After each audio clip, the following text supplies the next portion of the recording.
Hey there. Before we jump into this episode, we are discussing core power yoga, of course. And I want to let you know that a lot has transpired since I recorded this interview with Erica. Current employees, are still attempting to unionize. They are still in talks with the upper management of Core Power. And in this episode, we discussed how they offered an 11% raise across the board.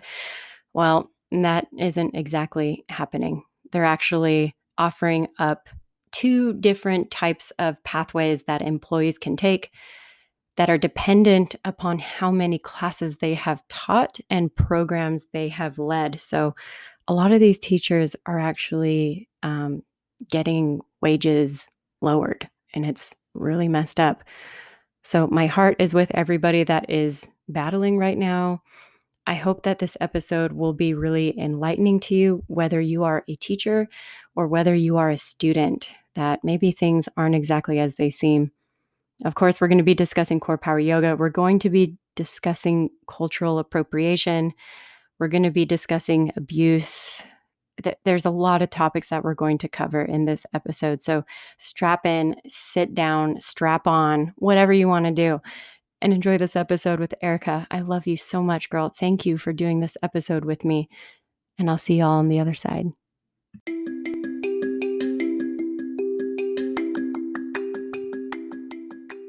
Hi, my name is Tracy Lynn, and welcome to Hold the Granola, a no bullshit pod about yoga, fitness, and dance that features students and teachers making their way in these problematic industries. On today's episode, we are examining the behemoth that is core power yoga with a special guest, Erica Jacobs. Erica is a movement teacher, writer, and a meaning maker in Los Angeles. As a survivor of many forms of abuse, Erica has explored the deeper layers of trauma through the lens of eating psychology, 12-step recovery, and anti-racism, all in an effort to discover what hurt people truly means on a cultural, historical, and interpersonal level. Like me, she's an extroverted introvert and can usually be found taking a long midday drive along the coast, armed with a great playlist and an even greater desire for truth, connection, sushi, and plenty of alone time. My friends, Erica Jacobs.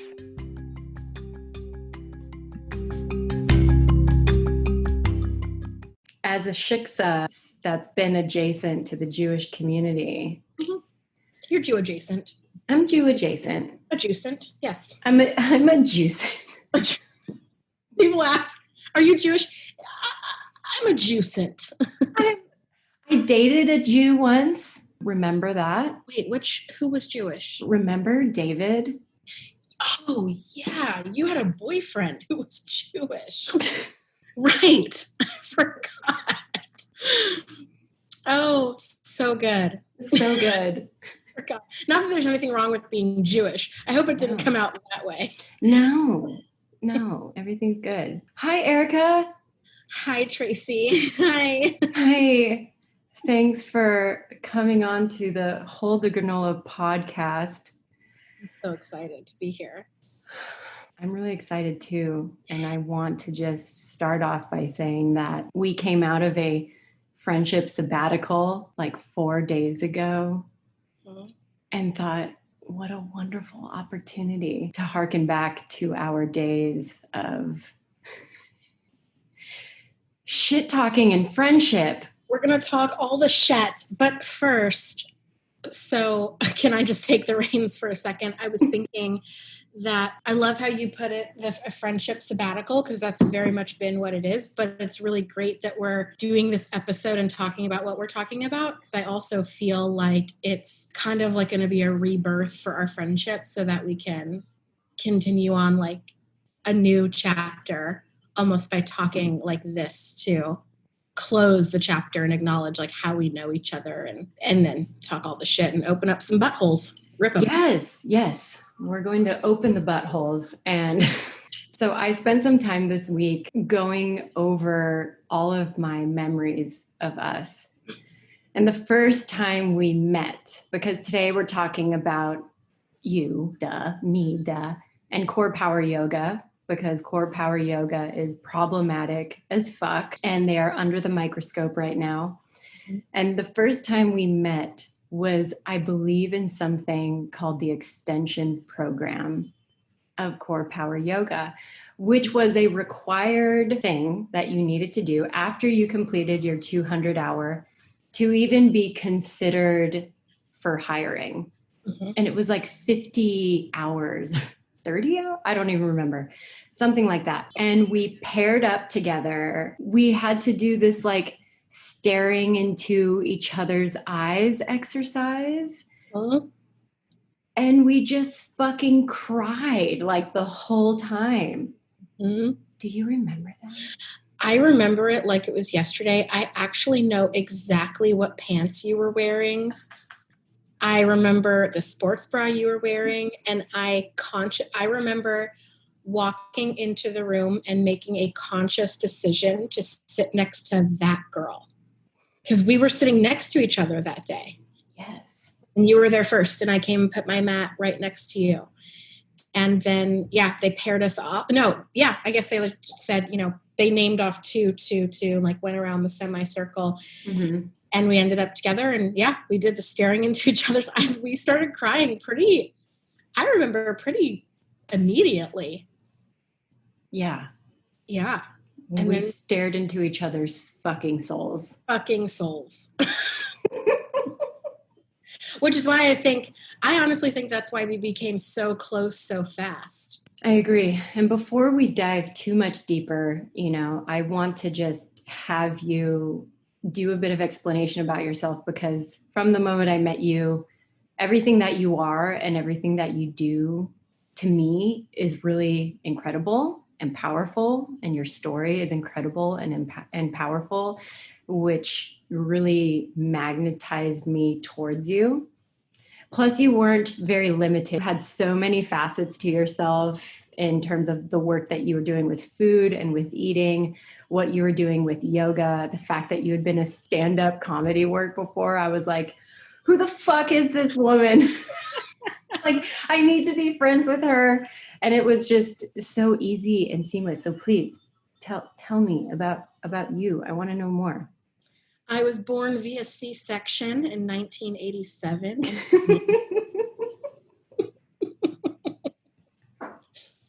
I had to go in and get me.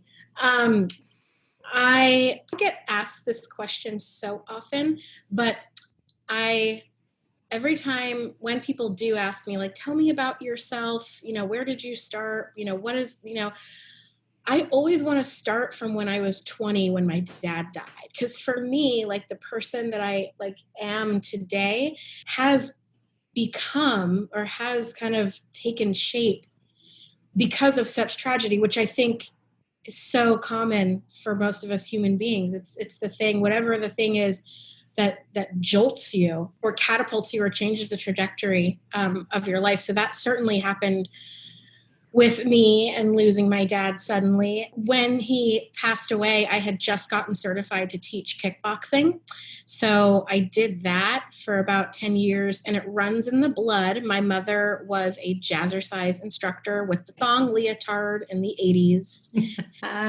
Right up her asshole, and the slouch socks and the whole thing. So the teaching bit it's in me. And so I started teaching kickboxing when I was 20, and my career as a movement teacher has carried me through grief.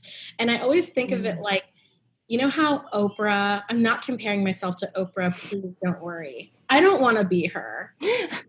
She has a lot of responsibilities. And I also think there's people have a lot of darkness. So I don't want to be included. Correct. So, but she's lived her life in front of people, particularly with her body, right? She's big, she's small, she's talking about her weight, she's not talking about her weight. I feel like, I've struggled with an eating disorder for basically my whole life. And so my career, as a movement teacher, whether it was kickboxing or later yoga or whatever the fuck we got certified in, I'm not really sure. I don't No, but any like certification, body pump, like all the things, I feel like any format that I've taught or all my years, because I've been doing this for 14 years, has been sort of like this cathartic movement through any type of grief. And it's also been present for me. I've done this when I've been high on diet pills or gained a bunch of weight. And so my body, like my physical body, has been on display in my career for, like almost half my life. And because of that, I've always taken an opportunity to share what's also present for me on the inside, because I never wanted people to just chalk me up to, oh, she's a curvier, plus size, or fat yoga teacher or fat fitness instructor. And when I say fat, I also think it's important to acknowledge that by fitness industry and by wellness culture standards, I am a fat woman, but I benefit from thin privilege 100%. So I think that's important. Other than that, I am a redhead who was not born with red hair. There was an issue with the paperwork, so I have to correct that every 6 weeks. And I did stand-up comedy officially for about 2 years, and now I just am funny for free. Told you. Being funny for free. I feel like I try to be funny in all my yoga classes because it really helps with your pelvic floor when you're laughing and exercising. 100%. It just lifts it right up. Picks it up. Have I ever told you about the time that I was working alongside bargain pelvic floor therapist that Did you find this therapist in the $3.99 bin? No, I think they ordered her on wish.com and she came and let everybody know, like, hey, so we're going to do this for our husbands. All right, everyone, let's tighten these pussies up. And I was like, oh no. Oh no. Oh no. There's a lot of problems with that. That's very problematic, Tracy. It is very exclusive to a lot of people that aren't interested in penises. Correct. Or husbands. Correct. And at this point, yeah, the whole institution of marriage. I'm actually not interested in it. Turns out. I don't think I'm interested in it. This might be like going off the rails a little bit, but I've been on an anti-racism journey for the last year. And so much of that has enabled me and given me permission and the tools to divest from the patriarch in so many ways. Mm-hmm. And I saw your post on Facebook, in what ways have you divested from the patriarch? And I forgot to comment, but my comment was like, I have let go of the idea of marriage, right? And I've let go of, because I always used to think that when people got married, that means that they were safe, safe, like granted immunity from pain or, feeling lonely and financial strife or anything like that. And that's just not the case. Feels like quite the opposite, actually. 100%. With the divorce rates in America. And from what I've heard, like, because of quarantine and all this stuff, divorce rates are like through the roof. And all these like e-lawyers are like... E-lawyer. We have a Skype session with our divorce attorney. Yeah. Also found on wish.com, your e-lawyers. Bargain divorce attorneys. I'm down. So speaking of like right now, before we jump more into us and our relationship, how is it all going for you? As I don't even want to like put you in a box and identify you like solely as a teacher of fitness or yoga or all these things, because I know that you do other stuff. So what has the past, I don't even know how many months we've been here. I think like 4 or 5, maybe 6. Like, what has that been like for you? What have you been doing? Well, when the shit hit the fan and we got on lockdown, I was fired from COREPOWER on Valentine's Day. Happy Valentine's Day. Thank you. And dude. Bless. They did great. So got fired on Valentine's Day, and then 2 weeks, and I had already gotten a teaching position at a bar studio near where I live.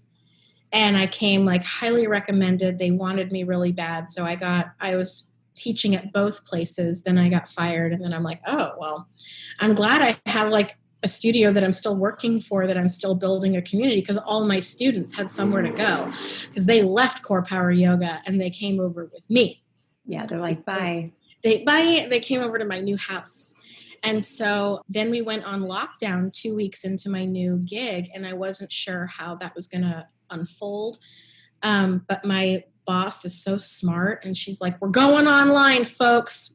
We were like one of the first studios in my area to like get our shit together and get on Zoom and basically just move our entire business model online, which was great, because teaching, and I know you can relate to this, teaching is such medicine.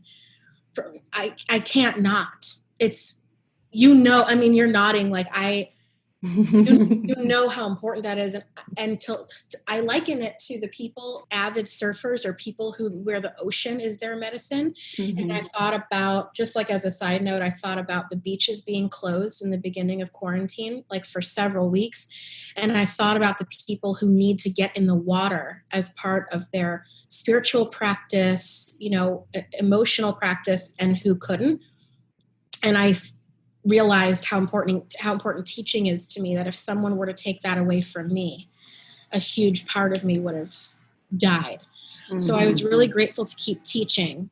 As far as like the quarantine part, it brought a lot of things into perspective about my privilege. I had already been kind of unpacking that for a while, but seeing it in real time, kind of seeing the world unfold in very real, visceral ways. Like this is the way a pandemic affects people of color, or people who don't have my privilege. Mm-hmm. This is how a pandemic affects me, and I'm hardly touched by it.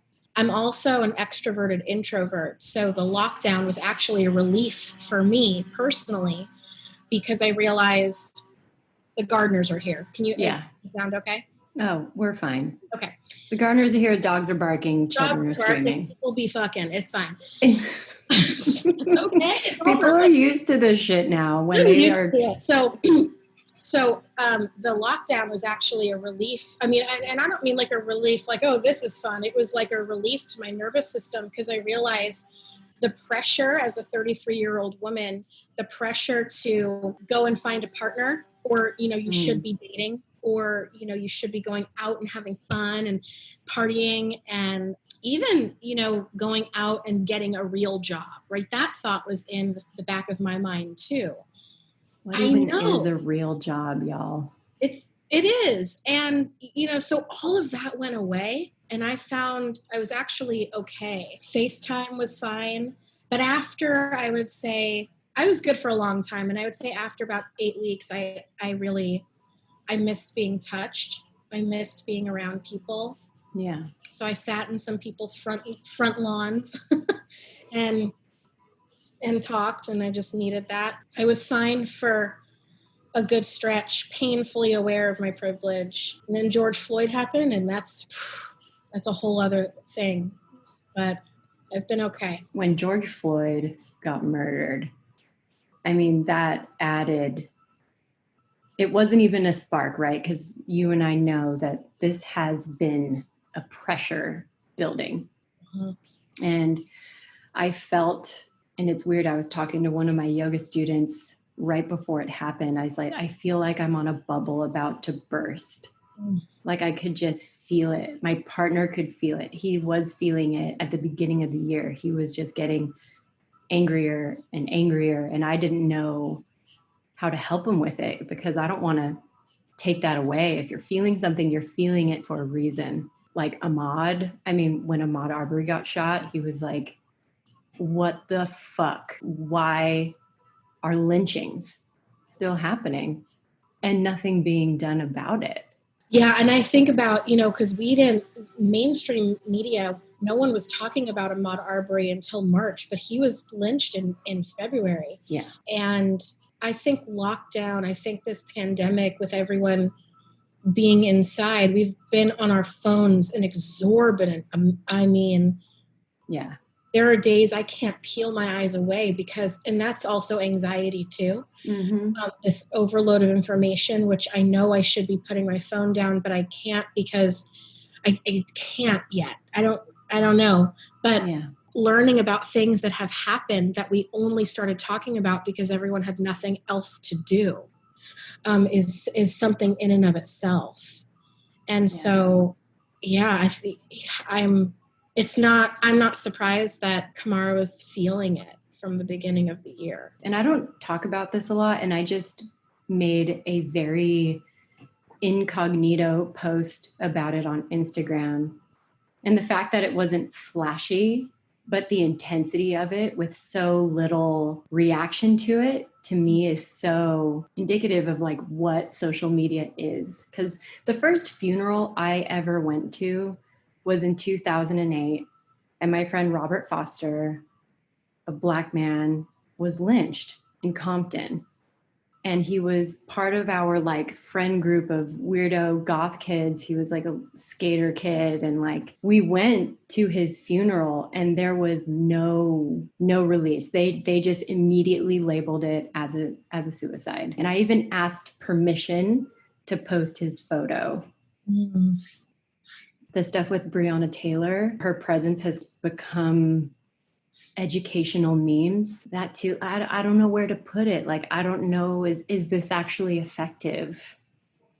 Yeah, I wonder that too. It's really tricky because I think social media is a tool for letting people know what's going on. Mm-hmm. Don't think it's the best tool for mental health. Like, I don't think it's the best tool for taking action. So I listen to garbage trash can podcasts sometimes. Well, this podcast isn't, not yours. Can I mention another podcast on here? Is that allowed? Of course, yes. Mention everything. I listened to Lena Dunham's podcast, The C Word. And, it's not beyond me. Like, the whole show is about, diving into particular women throughout history who've been called, crazy. But it's like not lost on me that they only talk about white women pretty much, except for like a couple, like maybe two of color. But all that to say, they covered an actress, Jane Seabury, Jane Seberg. Jane Seabury is an artist, is a musical artist. Jane Seberg, who in the 1960s was like, she's a white actress, and she was a part of the Black Panther Party, and she advocated for them. And she was like one of the only white famous people who was actively doing anti-racism work, and she was persecuted by the FBI for it. And so I think about her, and I think about white people who are doing this work and who are diving into what it means to have the privilege that we have, and how do we show up for Black people, and how do Black lives matter to us in action, like in our footsteps every day, not just our thumbs. Yeah. And so I have to remind myself that white people have been doing anti-racism work for a lot longer than, people have cared, people have laws passed, like people have activated and mobilized and been activists apart from social media for a very long time. And so I think for me, I want to find more ways to not get off social media, but also make sure that I have a presence as an activist off my phone. Mm-hmm. Otherwise, I'm screaming into the void. I mean, people who follow me already agree with me. So what's the point? Yeah. Echo chambers. Echo chambers. Wasn't Jane Fonda also? Mm-hmm. Yeah, she was super active. Hundreds of times. Forever. Yeah, totally. Her too. I mean, yeah. Like people have been doing this work forever, before they had a phone in their hand. Yeah. So think about that a lot. Yeah, I was talking to my mom about it, and I mean, she one day was just having a really hard day with everything, and she just broke down in tears. She was like, we didn't do enough. Her generation didn't do enough. Is your mom, is she a boomer or is she Gen X? She's a boomer. She's a boomer. She was born in 49. Oh yeah, okay. She's Mm-hmm. definitely a boomer. Yeah. And so she witnessed all of that and was actually married to a man, not my father, but was married to a man that shot the news. And so they would like go into riots with cameras, and she got tear gassed and like all that stuff. Nancy? Yes, Nance. Get out, Nance! Damn! Nance is my hero. She's my new hero. She's pretty rad. Mm. She also let me know last night that she didn't like my haircut. She doesn't like my shaved head. Okay. And then she said, sorry, I'm cranky. My back hurts. And I was like, it's okay. Go to sleep. Maybe you'll like my hair tomorrow. Her back hurts. That's all. It's her back. It's all right. You're tired. I'm extra cranky and judgy too when I'm tired. Same. I like how she let you know. I don't like your hair. She was like, are you trying to be Sinead O'Connor? I miss your long hair. I was like, Mom, I still got like a huge chunk of long hair. You have Jew tendrils in the front. Yes, I have my Hasidic locks. And the only reason why I'm okay saying that is because you're Jewish. Yes. We can talk about Jewish things. We're not making fun of Judaism, I swear. We're stating facts. Stating facts. Yes. You got let go from COREPOWER right before this thing popped off. Yeah. The timing was pretty incredible, I have to say, because after that happened, when we went on lockdown, then COREPOWER Yoga fired all their teachers. And I was like, well, of course they did. Yeah, but, I want to talk, I want to follow your lead. I want to go wherever you want to go. I just think the timing, I don't want to lose the fact that any type of activism or any type of uprising that has been happening with regard to COREPOWER Yoga has only been on the heels of George Floyd.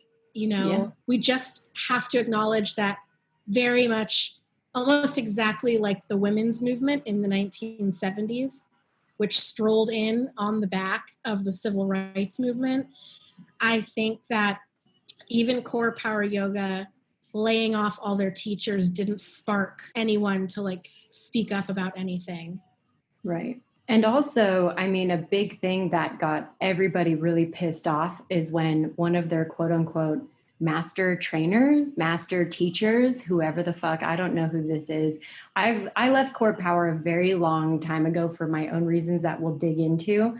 Yeah. But just so that the listeners and the viewers are kind of tuned in to a big reason why, in addition to just a mountain of bullshit that COREPOWER just is as a corporation. So this master trainer posted a photo with the caption, I can breathe. Like, are you fucking stupid? Why the fuck would you post something like that? So insensitive. And the crazy thing is this weird parallel with coronavirus and with George Floyd of like, I can't breathe with my mask. And not just George Floyd, multiple Black people that have been murdered and choked to death. And we've heard these words of, I can't breathe, I can't breathe, I can't breathe. It's this mind-blowing dichotomy to walk down, this binary sayings and these words that are just so, again, indicative of privilege and unawareness and blatant disregard. Read the room. Read the fucking room. So I don't know if you know this, but that teacher, that master trainer, apparently was the diversity and inclusion head. Girl. So when I brought the topic of systemic racism and cultural appropriation to the attention of COREPOWER it was a year this month. So I had a good 7 months on the land, during which time they were documenting all of my classes and sending spies in to see what I was doing. But in my meetings that I had to claw my way into, they said, Erica, actually, we already have a diversity and inclusion committee, and it's headed by her, such and such. Yeah, I don't even know his name. What's his name? Joel. And Joel. And so, Joel. And the first question I asked was, is he Black? And they were like, why does that matter? And I was like, because white people can't lead such things because we're the oppressor. Then it was just a sleigh ride into my termination. By the way, can I tell you the official reason why I was fired? You particularly are going to love this. Oh, fill me in. Because everyone was a spy, and so my friends weren't my friends. They were like instructed to report back on whatever the fuck I was saying. Who even knows? And they got me on talking about masturbation. More specifically, are you ready? Yes. Sitting behind the desk with one of like my newer friends who had just, a teacher who had transferred here from another state. And I said, I mean, this is your podcast. I'm fairly certain I can say literally whatever the fuck. Literally everything. Great. We're sitting behind the desk. It's just us. There are no students around. And I was like, I noticed that I was spotting this morning. Do you ever spot before, like in between periods, like, mid-cycle? And she was like, no, I don't think so. But I'm on birth control, so it wouldn't really happen. I'm like, oh, that makes sense. And then I sat for like maybe 15 seconds and I was like, I know what it is. I masturbated this morning. And I think all the uterine contractions like pushed out some old blood. I'm so smart. And then we high-fived over it. And then I got fired 4 days later. Are you fucking kidding me? And the verbiage, this was the best, the verbiage from my boss, from my manager, which they don't really hire managers, they hire messengers. And so my messenger said to me, Erica, were you talking about masturbation? We have a teacher who was very uncomfortable by what you said. I believe actually the verbiage was, we received feedback. Oh, from a feedback. teacher. Yeah. That you were talking about masturbation. And I was like, you should probably do that too. I think all of the higher ups at COREPOWER need to be feverishly masturbating. I want to buy them the clit, the suction, Yes, I have one of those. Me too. They are amazing. From another world. They're from the future. I like to call them clit sloppers and clit exploders. Clit exploders, because do you remember when we were younger, I'm sure you went and bought a toy from like Pleasure Island or something, and those like torpedo looking, vibrators, and you turn them on from the dial on the bottom and it would just get hot. Remember when we like overheat, it would just like burn your clit. It would like brand your clit. It was like so hot. And we don't do that anymore. We have nice silicone. We have pulsating technology. We've got it all. We've got it all. I remember my first vibrator started to like flake the color coding on it. And I was like, am I putting this in my vagina? And it's you like... are, and you were that metallic paint, 100%. I had like magenta flakes in my vulva. Life was so much easier back then. It really was. More toxic, but way easier. Our sex toys were toxic, but our lives were breezy. It's true. So yes, like all of this started happening because of, and I love that you brought that up with like Joel's post being sort of the catalyst for this, because haven't you noticed that we're very like, okay, hold on. Because sometimes me, I can speak in fragments and go like all over the place. I'm thinking about like, people got upset because of Joel's post. Then they started blaming COREPOWER Yoga. So then COREPOWER Yoga fired Joel. I don't necessarily think that was the right thing to do, to be honest with you. I think if we're being honest about doing the work of anti-racism, COREPOWER Yoga could have used that as a teaching moment. I think they missed a huge learning opportunity. with that. And so it kind of started this whole putting the blame on everyone else. And then when you posted in the group for the first time, you made some really wonderful points about how Core Power Yoga could show up for the community of color. And then I like made a post saying, hey, we have to do our internal work as white people. This is not a core power issue. This is our issue. So it felt like no one was speaking up until we got to blame someone specifically for fucking it all up. Yeah. And the group that, just for people that are wondering, what group is this? There's a private group. I'm not going to be too specific. It's a private group on a social media platform where teachers of past and present have come together to air their woes. And as you can imagine, it's just as fucking toxic. Every time I look in there, I'm just like, oh, wow. Like, I feel like a voyeur at a sex party. And I'm like, wow, they're really fucking over there. Look at them fucking over there. 69ing and scissoring and all the things. All of the things. But, you know, when I think of it, I'm like, everybody is just figuring their shit out right now. Who really knows what the right thing to do is? Yeah. This company, in addition to that very problematic post, which I really enjoy, you kind of looking at it as this could have been a moment of redemption for this corporation. But since they totally pooch screwed that, now everything about this company is shattering. I would love to go back to the beginning for both of us, because my first introduction to core power yoga went a little something like this.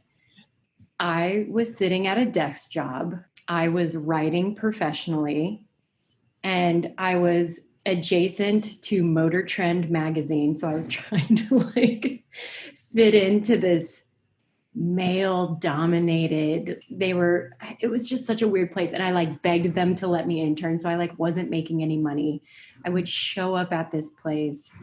That didn't quite work out. I went over to this metaphysical store trying to write for this woman that's trying to sell her rocks and baubles. And I'm like, I'm fucking over this. I had been practicing yoga for a while, and I was like, I'm going to try to get my yoga teacher certification. I do a Google search, and I find that in about a month, this company called CorePower, I've never studied there, is doing their 200 an hour. And I was like, great, I'm going to go there. I get called back, and I literally like sign up that week. Wow. Wait, so you started your core power journey with teacher training? Like, before? Wow. Yeah. Okay. So I had never really studied there before. Like, all of my yoga training prior to that was very traditional, no heat, no mirrors, a lot of meditation and a lot of pranayama.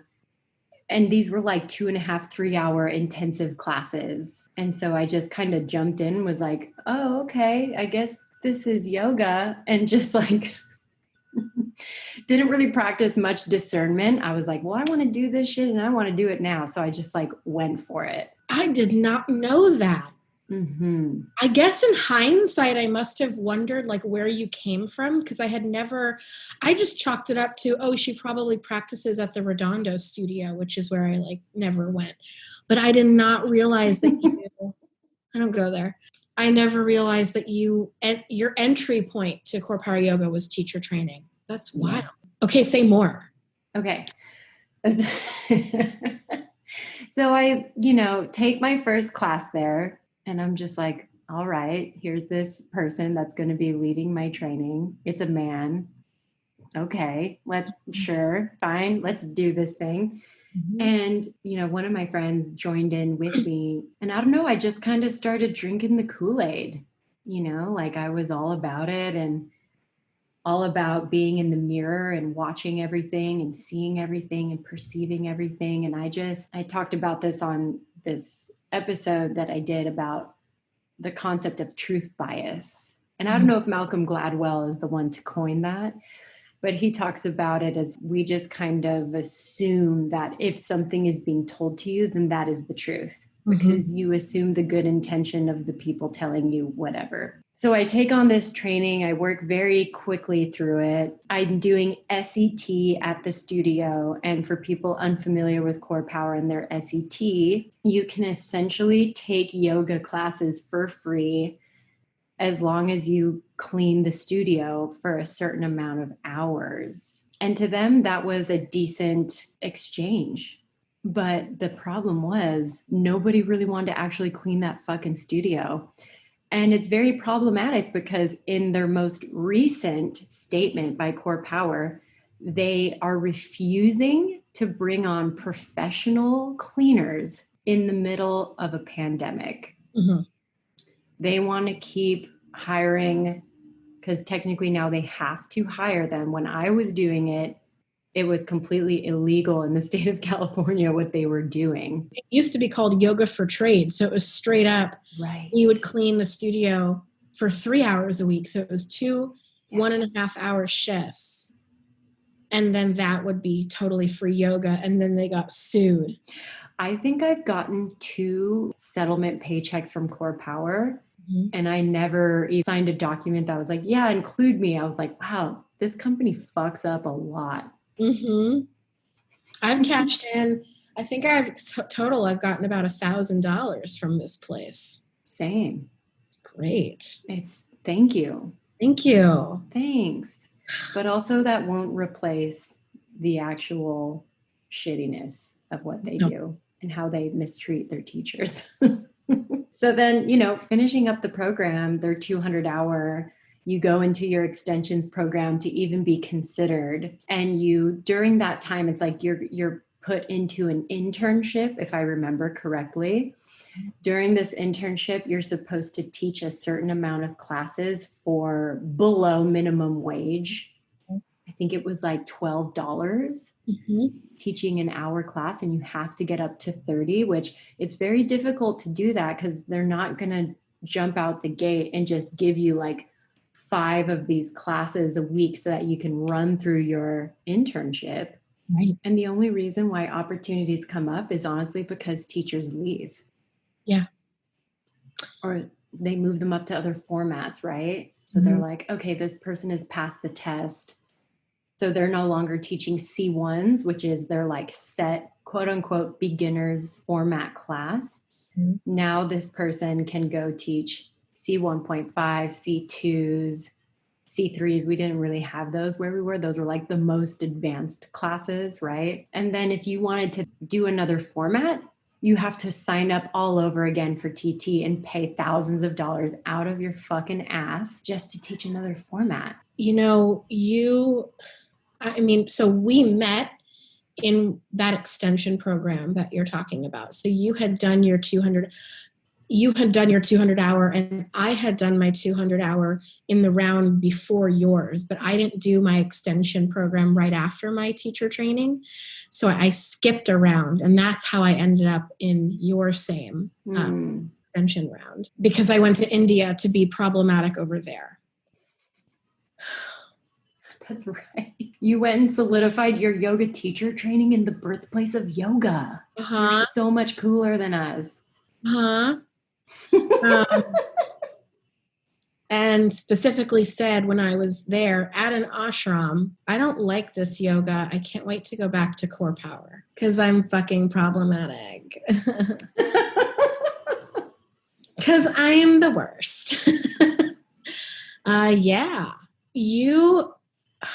Man. Okay, I want you to keep going because you smelled it before anybody did. Okay. You want me to dig into that more? Yeah. Okay. Yeah, Mom, tell me the story. Please tell me. Everybody gather around. Grab your hot cocoa. So I feel like the more classes that I did there and the more I was around the people, and then as I also started to branch out and away from Core Power and get hired at other studios, I was like, what is this shit? Because I was automatically just making more money as I went to other places. And not that everything is about making money, But the fact that this is a corporation from the get-go, that makes this very transactional, right? Like there's people that want to do donation-based free classes. I love that. I try to still provide that in my own way online. But at this point, I was a struggle bus and a half. I was not making a lot of money. I was barely scraping by, like living with my parents in like the lower part of this house that was a converted horse stable. Because that's Which how those I loved, by the way. We had some we danced under the full moon in that place. Oh my God, we did. I Jesus. dressed head to toe in my Mama Moon dress. I remember the Mama Moon dress. Right. Oh, that was good shit. Mm-hmm. But anyway, you were living in a horse stable. I was living in a horse stable. And I felt like I was in high school again. And there was this larger popular clique that thought that going to school was rad. And all of a sudden, I was keenly and acutely aware of how different I was from everybody else and how I, in general, disagreed with the toxic positivity that I saw around me at all times.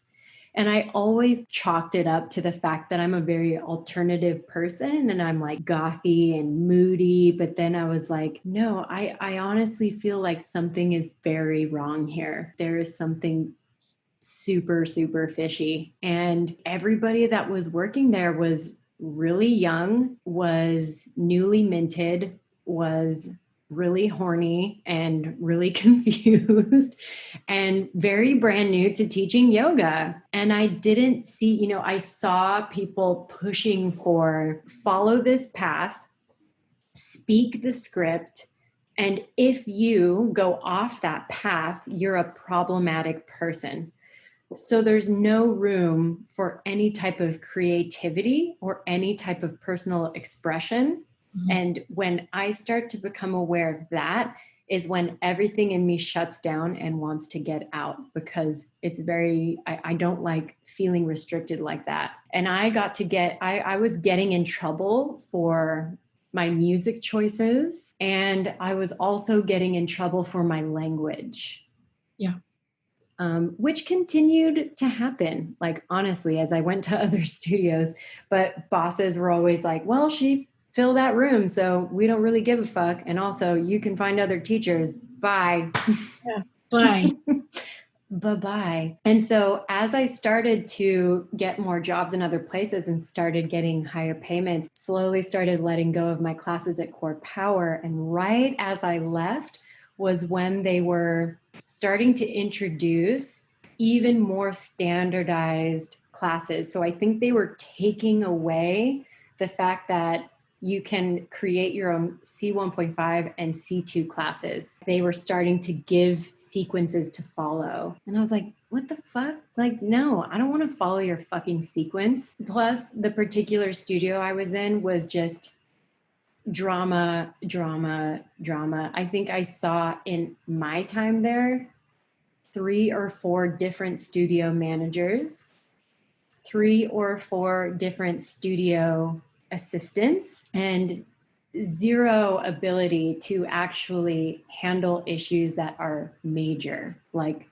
conduct, ethics. Mm-hmm. It was so money focused that even if you were sleeping with your students and you were making money for the studio, it was no big issue because you were a money maker. I mean, sleeping with your students and numerous times not showing up to teach your 6 a.m. class. Yeah. And that was happening a lot. I was a 6 a.m. class teacher. Mm-hmm. And I got to say, like, rolling up in the dark and leaving in the dark is really uncomfortable as a woman. 100%. Right? Yeah.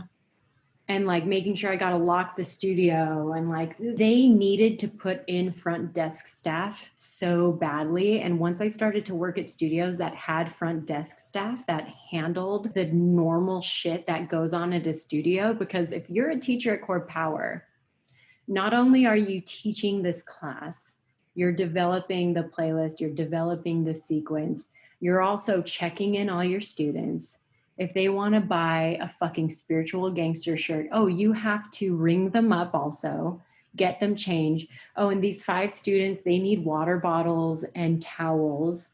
And if the teacher that was in the class before you isn't being a dingus, chatting their heads off on the other side of the room, then you're not getting any help or starting your class on time or learning about people's bodies, learning about you have a pregnant woman in your class or that somebody has a torn rotator cuff. It's so much for no money. I'm trying to remember the dollar amount that I left with from there, and I'm guessing it's around $22 to $23. Right. I left at 16.37 an hour, so it's 32 and change to do all that.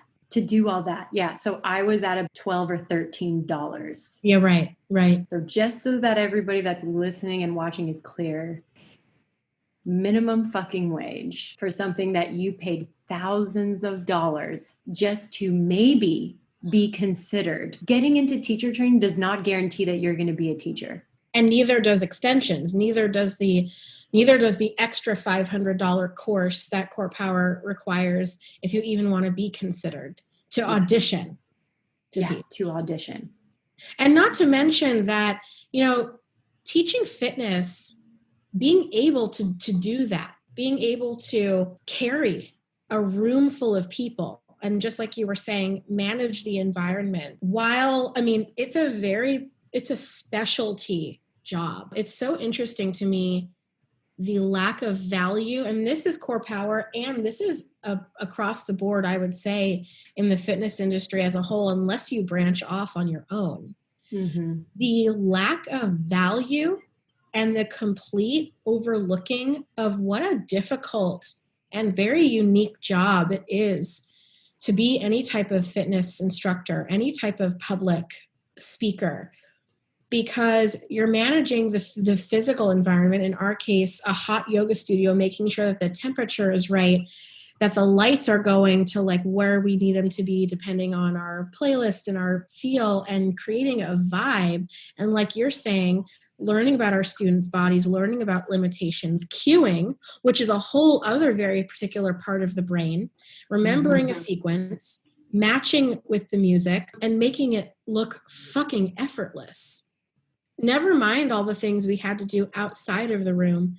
In the room, when we're actually doing the job, not a lot of people can do it. And I'm not pontificating or putting us on this pedestal, but it's quite flabbergasting to see how little this country as a whole, I would say, and especially like this industry, that like completely dismisses people like you and me and what we do. I mean, we're taking care of people. I mean, I'm not saying that we're doctors and lawyers and nurses, and I shouldn't even say that. It's apples and oranges, but we're taking care of people's body, and we're also taking care of people's feelings as well. There's so much going on, and we pay thousands of dollars to learn how to officially do it, but you also have to just naturally have most of it. Yeah, I'm really excited to be, I'm focusing on us right now, but I'm actually going to be recording another session of this podcast with my friend Danae, who is a marriage and family therapist, and why your yoga teacher is not your therapist, but why people make their yoga teachers their surrogate therapists. Oh my God, I cannot wait to listen to that episode. That I'm very interested in listening to that. Because also, and this is where a lot of instructors fall short, is we don't know. There are so many people who say haven't done their own therapy, or maybe haven't, gone through maybe like something like a 12-step, or recognize, codependency is rampant amongst human beings. Yeah. It can easily get toxic. And I think that people in that particular environment, making boundaries is almost impossible. Layer on top of that, we're not wearing many clothes. There's just a lot going on. And there was, I have 2 very distinct things that happened in my brain. There was once, and at this point in my life, I was starting to work in chemical dependency treatment centers. So I was used to interacting with a certain person on a regular basis that has been through a lot, seen a lot, and expresses that in very unique ways. So there was a student that came in to Core Power when I was working there. He was clearly under some type of mental distress. I think he might have been home insecure. I don't know because I did not get to ask or dig into it. But at that time, I was taught the best way to attach and interact with your students is to touch, to talk, to touch, but like touch.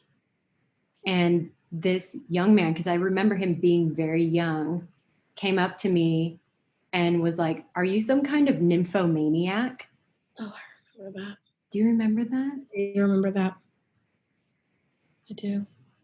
And luckily, I was like armed with some things that I knew, unpack that and work around it and through it with that individual, because clearly touch for him was a signal that touch is only something that one does, or I don't know, I'm making up a scenario, obviously. But this person clearly had trauma, and to me, I'm assuming of the sexual variety. Mm-hmm. Like, why are we told to touch everyone? Right. Why? That lecture in teacher training, when I had the opportunity to lead that lecture, the first thing I said was, if you don't want to touch someone, you don't have to. And if someone doesn't want to be touched, do not touch them. I also said that many people are touch deprived. Maybe this wasn't really the best thing, because I also want to own, Tracy, that like I've caused a lot of harm as a yoga teacher. And it's interesting because I don't think, well, let me just finish this thought. I've said a lot of problematic things. I was kind of, when I led that particular lecture and talked about physical touch, I said, if you don't want to touch anyone, you don't have to. And consent is a really big deal. Mm-hmm. And many people are touch deprived. And while we are not therapists and we cannot fix people, if you are in a space to touch people and someone wants it, please do it. Like, please offer that. I did say that. Whether or not that is problematic, I'm open to it being problematic and dangerous.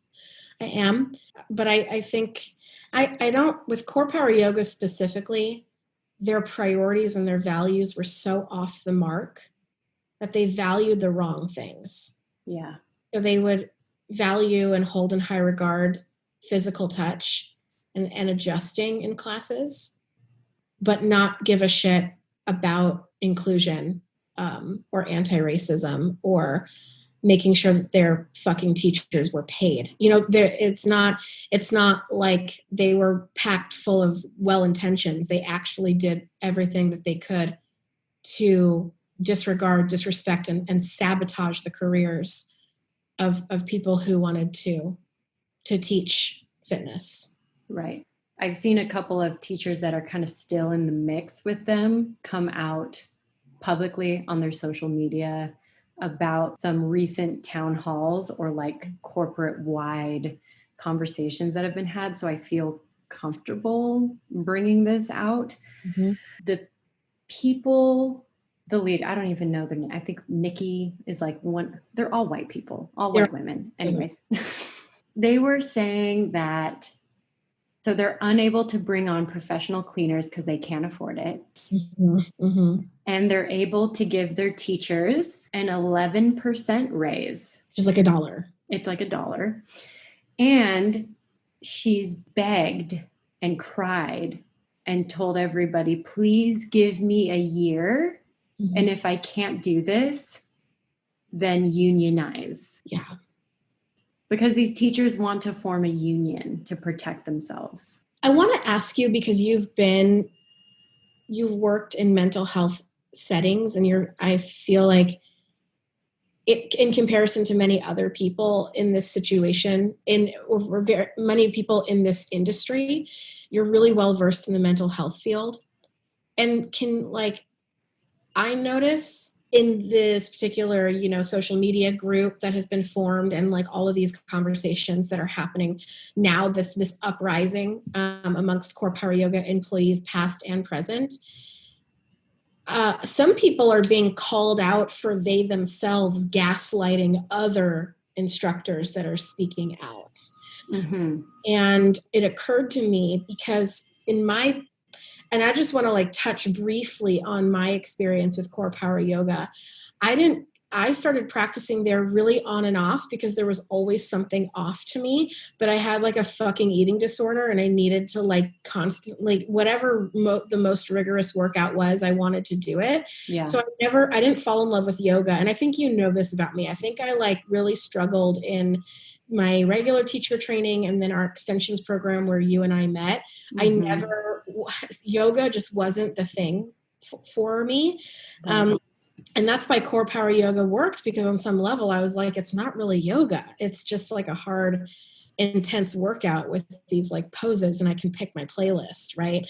And I think for me, and this definitely plays into how our friendship, the evolution of our friendship, even, and that included us sort of separating, was that you saw something that was really, really wrong, and I was like, I know something. I know that I don't fit in here. I mean, I'm clear that I don't fit in here, but I'm getting away with everything. Core Power Yoga is like letting me get away with everything. And I kind of held them in high regard because I was like, Core Power Yoga is so cool because they are a certain way, but they let me be me. And I think that was just because 2 of the 9 managers that we had in 8 years of the whole thing being open to begin with, Mm-hmm. let me do whatever. So I never felt like Core Power Yoga is the best because it's the best. I always thought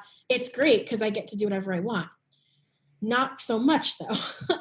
It became normal to me. I had been teaching at another gym. I was teaching kickboxing at another gym, simultaneously for a little while, as I was also working at Core Power. But I had never worked at a private studio before. So I really did think that everything was normal. I really did. I thought the pay was normal because even from the beginning, like I just assumed that fitness instructors ought not to want to get paid because it's not really a real job. We're just going in and jumping up and down and like having fun and doing a party. That's not really worth like. We were taught that in extensions. Yes. The company that is Core Power teaches their teachers Yes. to not ask for their worth because they're taught that if you are asking for money and compensation as a yoga teacher, then you're not actually practicing yoga and moderation and all that shit. Yes. They teach us that in fucking extensions, dude. Yeah. I would also argue that if you're anything like me and you have a warped relationship with money and you have a warped relationship with your own sense of self-worth, you're going to feel real comfortable when someone gives you permission to not want more money. For me, like I wasn't going to challenge it because I was like, this is the way that it goes. Thank goodness I don't want anymore. I don't think I'm like worthy of anymore because I wouldn't even know how to ask for it anyway. And so good thing it wouldn't be given to me, even if I asked. And so, my time there was just really spent ultimately branding myself within Core Power Yoga. And it would be 5 years and a deep dive into an anti-racism journey and completely changing the way that I showed up in my classroom before anyone was like, she can't be here anymore at all. And so this is all wrapped up in back to the mental health question that I have for you. Mm-hmm. It took me, and my best friend still catches it sometimes, the psychological damage and the abuse that this company truly, and I'm not being sarcastic, I'm not being euphemistic, I'm saying this company is very gaslighting and dangerous, and emotionally manipulative and psychologically abusive. Yes. And I wonder if, as you've been voyeuring, as have I, in this group, if you're spotting a lot of people coming off of that abuse in the way that they phrase things, in the way that they express things. Absolutely. Yeah. I do. Mm. It is akin to me. Now, I haven't worked directly with, because men can experience domestic abuse and violence. Mm-hmm. It is very reminiscent to me of when I have worked with women in manipulative, abusive relationships. Mm. It reminds me exactly of that. Mm. I am, and it's that same where I'm like, why are these people fighting to still be here? Go. Yeah. Get the fuck out. Core Power is not the last house on the block. Tracy, I didn't think that way though when I was there. I did not think that there was anywhere else to go. I know. And I'm a smart girl. You And are. I have been raised on 3 months of breast milk, and the rest is Lifetime movies. Like I know all the signs Valerie Bertinelli like already taught me in the 90s about all kinds of abuse.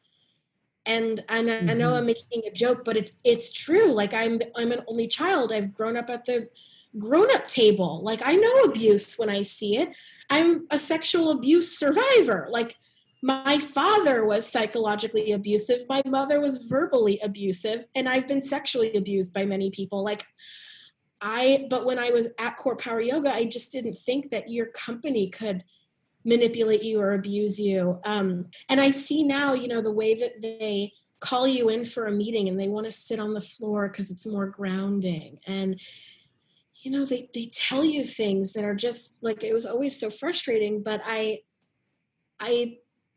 didn't know how serious it was until I was let go. And I'm so glad that I was, because I wasn't going to leave because I didn't know how. And I didn't think that there would be anyone else out there who would take me. I know. Who would not like I'm a little puppy who's helpless and like can't do I was shit. actually picturing you as a puppy as you were saying that. It's not like I'm not this helpless. I'm a very smart woman. Like I'm business savvy. Like I can do it.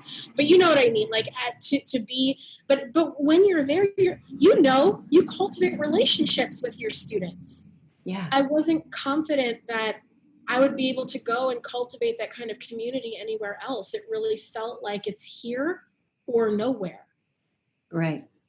And that was one of my biggest hangups prior to leaving, was I'm going to miss my students. Yeah. You form an emotional bond with your students. You learn about them. Like my last class, which was a 6 a.m. class, which is not a jovial hour for anyone. But these people brought in so many gifts, presents, and I'm still connected to these people. Some of them would travel all the way to Hermosa Beach to come see me, which is like, for a lot of people, going anywhere in Los Angeles is a big ask. It's a very big ask. So if you are not in LA and you're like, it's all in LA, it's like, no, you don't get it. This city wants to chew you and spit you out. But yes, Erica, they're tactics, because they are tactics. Core Power takes manipulative language, toxic positivity, and spiritual bypassing, wraps it in a yoga bow, Yeah. which fucks with you, because yoga is intoxicating. Once you get in there and once you feel really fucking good, and you feel empowered by your practice, and you feel at home in your body for maybe the first time in your life. And when those wires are getting crossed, it is so hard to stay, like to keep that connection. You want to keep the connection. It's the same way that predators will prep the people that they are preying on. There are emotional hooks in there. And I even think that's why it's difficult because I don't think that the solution is just going to be all of the teachers unionizing and demanding pay. The students need to jump on board with this and say, hey, like, we're paying a full price membership and you're discount paying your fucking teachers. You are wish.comming your teachers. Like, Mm-hmm. what is that? Like, that's why I started to go on my Instagram and post things. And I was like, hey, yoga students, do you know how much your teachers are being paid? Because I honestly feel like a lot of them just assume that we're well paid, or they just don't think of it. They're just there to get their shit and go like it's fucking Burger King. Yeah. And have it their way. Have it their way. Have it their way. But it's exhausting. Yeah. Yet I am very emotionally bound to it because I'm obsessed with helping people. Because probably there's something that feels spiritually redeeming for how unkind and how much harm I've done to myself and others. Mm-hmm. That there's something I'm redeeming, like some fucking far roomy ass lotus blossom I'm rebirthing myself on. Mm-hmm. It's being loosed from your loins. Loosed from my loins. It's true. I think, and that's why doing the inner work is so important. You know, if we, you know, are going to advocate for anything or show up for any type of movement or any type of equality, I think it's just so important to acknowledge the ways that we've been intruded upon personally and the ways that we've intruded upon others. And I can think, I mean, it's laughable, Tracy. If COREPOWER YOGA wanted to fire me, you know, the reason that they chose, obviously, the masturbation piece. But the overall consensus was that I was off brand. And I'm like, yeah, I'm on an anti-racism journey. I'm pretty sure I'm officially off brand. Like you're correct. But if they really wanted to fire me, they should have been in my classes when I was talking about the book of Exodus, the time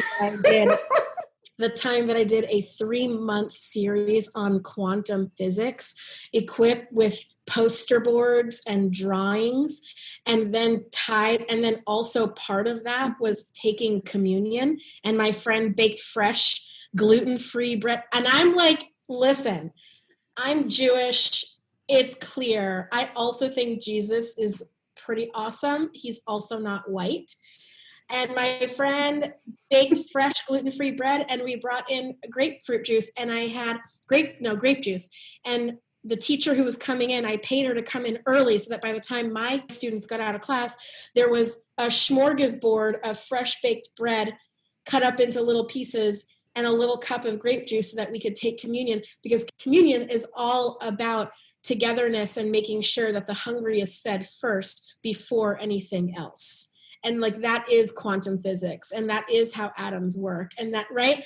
They should have been in there when I was talking about lust. I did a 4-week series on lust. I talked about porn. I talked about my eating disorder. I talked about sex. I talked about abuse. I've talked about everything. But everything in that class. Female masturbation is where we draw the line. It's where they draw the line. But the book of Leviticus, have at it. She's doing a great job. I've done so much shit. I said so much shit in my class. And everybody knew everything about me. I talked about jealousy. I talked about my dead dad. I you know, like... It takes a lot to be fired by a yoga studio, by the way. It does. It does. I told a friend of mine, because she was like, I'm worried I'm going to get fired. And I'm like, if you shit on the floor in the middle of your vinyasa class, maybe you'll get fired. Yeah, but then they'd have to prove, you know, they have to cover their, especially when it's a corporation, they have to cover, pardon the pun, they have to cover their ass. We're good today. We're good today. You were on a roll. I cut you off wanting to talk about poop. So... No, I mean, it's just, you know, I think that there's a line that does easily get crossed in a field such as, it's not really regulated.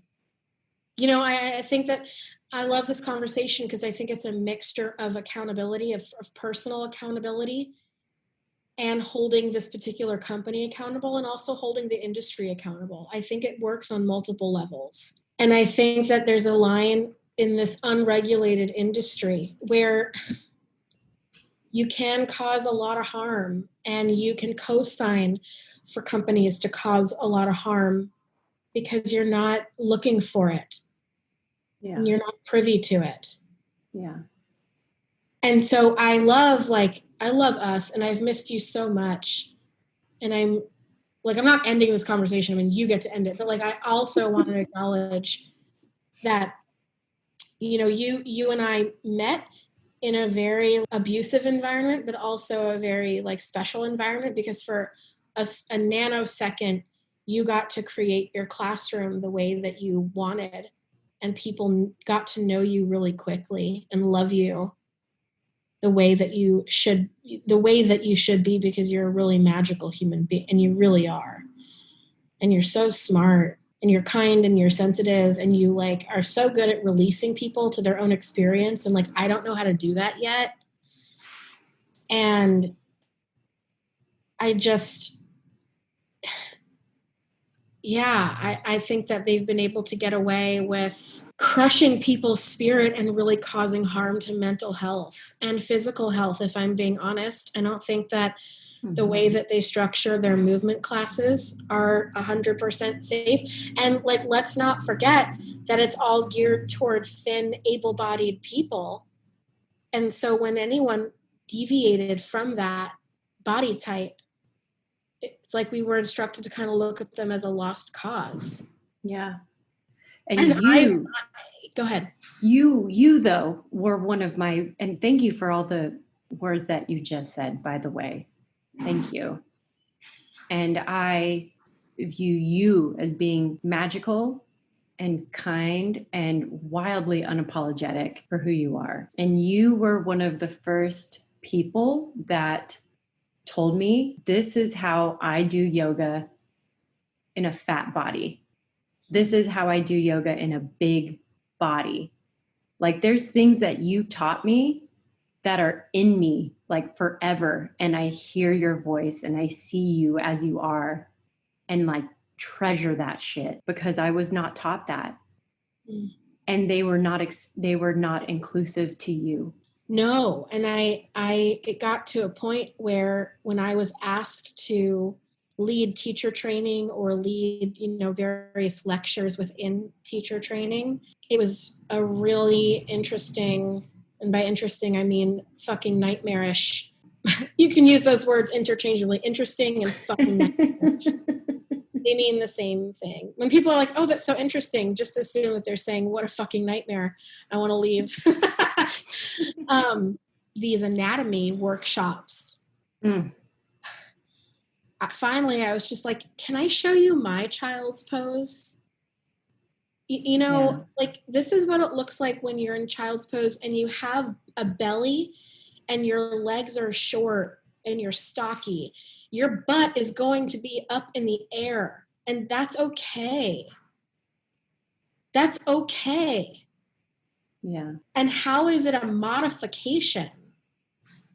That's not a modification. That is child's pose. Yes. Mountain pose, my arms need to be out here because I've got tighter shoulders and a stronger chest and my bones. This isn't a modification going wider in your arms. This is mountain pose. The word modification is exclusive. 100%.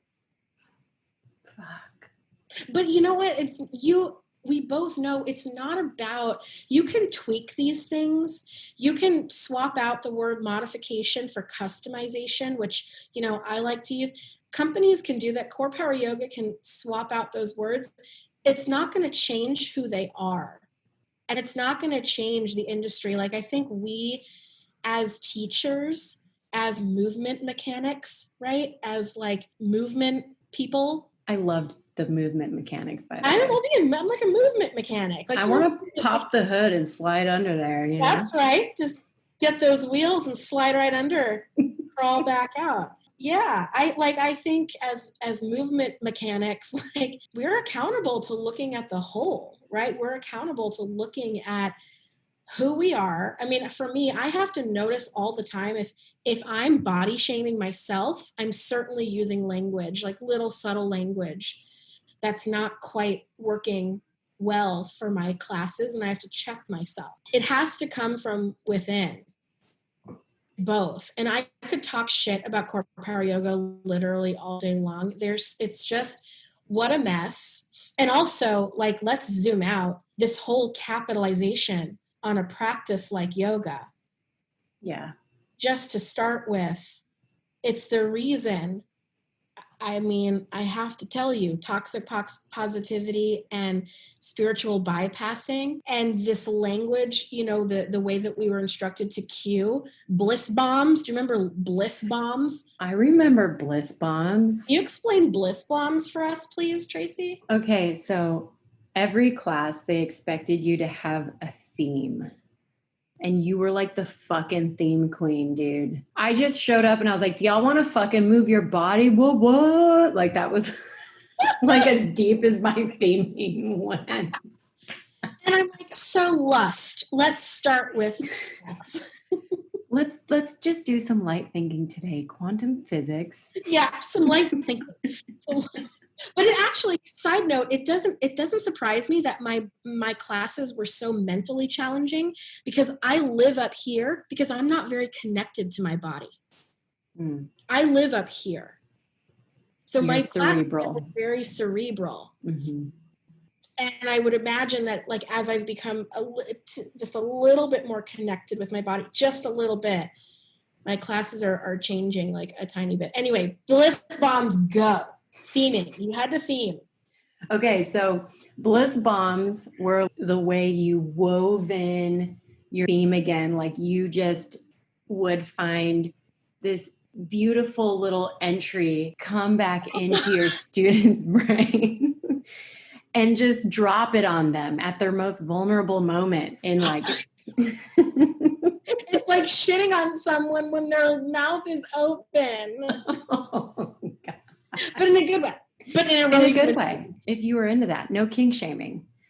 So yeah, that was like, there was so many little weird fucking things that they asked people to do that I was like, I don't want to.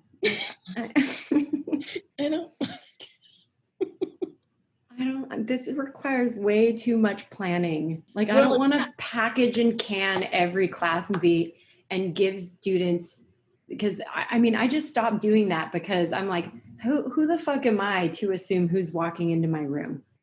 Yeah. It's not even my room anyways. It's my class. You plan a twist class and like 3 third-term pregnant ladies show up. Are you going to be like, well, it's my plan? No, you're going to fucking adapt. Like, you're going to change your plans. So this prepackaged bullshit to me got real tired. Yeah. So when I started like kind of down my, journey of like, oh fuck, I'm a white woman. What does that mean? I have a ton of privilege. Like, how do I show up? I was taking a class by some woman at COREPOWER yoga. It doesn't fucking matter. And the cue, all it was chest expansion grip. Reach behind you, clasp your hands. And she said, accept palm to palm. One palm accepts the other palm. And it's never just reach your arms up. It's elevate from your rib cage towards the ceiling. All of these fucking words. So there was this moment that I had, because all that shit always bothered me. All of it. If I'm going to say exhale, forward fold, go all the way down. Just bow down. Bend over. Clear as mud. Inhale, mountain pose. Reach your arms above your head. What's this elevating? What's this float? What? However, there was a moment where I was like, oh my God, these words and the way that we're saying these things, this is keeping everyone's heads literally up their own asshole. And this is why Black people are dying, because white people think they're doing the right thing by coming into yoga, getting spiritual, and somehow that's making a difference in the world. We are responsible for people's ignorance and complacency. Oh my God. I mean, that was kind of like the thing. That was your internal that was screaming. just this like realization, like, I gotta get out of here. Now, of course, because of the psychological abuse, I felt like, where the fuck am I gonna go? Because I thought, like, the thinking is stay here so you can make a difference. And that's one thing that I would tell people, if you're like in a company, you're in an organization, and you know that everything about them is wrong, you know that they're causing harm, you know that they're problematic, you know that on some level they are highly abusive, and you say to yourself, but I think if I stick it out, things will change. If I'm here, then change will happen. No, it won't. Thanks for making that abundantly clear. Yeah, I'm sorry. Just I'm No, talking to myself. I got to remind myself too, because we can't stay places, especially as like one of the most underpaid demographics, like one of the most underpaid vocations or careers, like in the bunch for the training that it takes. We can't afford to stick around and wait for capitalism to catch up. Do we get more training than police officers? I believe so. Fuck. Yeah, well, except for the fact, so like what I love is the rebuttal that, I have friends and acquaintances who have spouses who are police officers. And I say friends very loosely because this is such a divisive time. And I can't tell you like I've lost so many followers. And I don't say that in a vain way. I say it as like the numbers, right? Just looking at the numbers. But, the general consensus, I've seen posts that are like, do you know what my husband had to do to become a police officer? He had to answer a 500 questionnaire.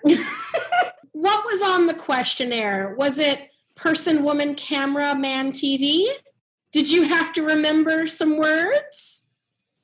And also, who wrote that questionnaire? You know what I mean? Like, there's no depth. Who wrote our teacher training manual? A white person. So yeah, like our training was expensive and it's in depth, but I think no one, the whole thing has to come down, Tracy. I know.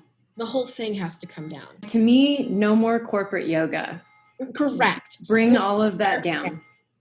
Fuck all of that. I have a question for you. Okay. Do you think that, now it would still be horrible, but like, do you think that one thing that core power yoga could do to just surrender is to file for bankruptcy and reopen and drop the yoga name? Yes. Okay. I've been thinking that as well. Yes. Drop the yoga name. Y'all are doing fitness, but also there's a part of me that's like, okay, well, I like creating my own fusion of movement. Is that appropriative? Is that harmful? I'm battling with that still. Yeah, I am too. And, where I've arrived at it today, and which seems to be, has kind of resulted in pretty clear and fruitful conversation, like with my anti-racism coach, is I just don't call it yoga. I don't teach yoga. I just don't. I teach flow movement and poses. Because, and then like it frees me up to do whatever I want. Yeah. Like if I want to do,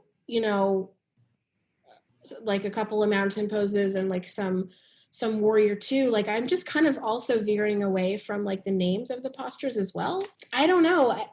Because yoga doesn't own the physical postures. It's just something that we can do with our body. Right? Like in different cultures or different teachings, like the idea of putting your arms up and down, that doesn't really belong like to anyone in particular. I have arms, I can do this with it, right? But what I'm saying is, I think that because yoga in the Western world has been such a moneymaker, for them to drop the name, there's a great deal of fear that because people want to do yoga, but if they understood that we've never done yoga in the West anyway, that we've appropriated it and we've capitalized on it, and we've actually taken it from its roots and mixed it into all of our systems of oppression, I don't think people would want to practice that yoga. Yeah. So I think going to, a place or, that's just going to offer some flow movement. And then if they want to throw in, if you want to bring in a trampoline, you can do that. If you want to do the hokey pokey in the middle of it, fuck yeah. You want to play some Def Leppard or whatever the kids are playing in their classes these days. Poison, right? Every rose has a thorn. Right? Bret Michaels, what a dreamboat. What a dreamboat. Get out, Bret Michaels with his plastic face. Come on. Plastic. It's inflated. It's just a balloon sitting on top of his skull. It's okay. It's fine. You do you. But like, let's stop calling it what it is. And I think like if that was a theme, like let's get things clear. Like let's stop calling things let's start calling things by their right name, and let's start dropping the names that are not actually what they are and discern those two. Yeah. I mean, when I started my business, I called it Tracy Lynn Movement for a fucking reason. Yeah. And I guess I wasn't quite in full realization. I was kind of setting myself up the right way when I decided that was going to be the name like a year or two ago. Yeah. Because it's never just one form of movement for me. Mm. I'm a movement slut. I want it all. You are a whore. And I will tell you, I'm sorry, a movement whore. You have to be clear. You can't just go around calling people a whore. I mean, you could. Yeah. We don't slut shame here either. Not at all. Not at all. But like, let's also be specific. Yes. Yeah, Tracy.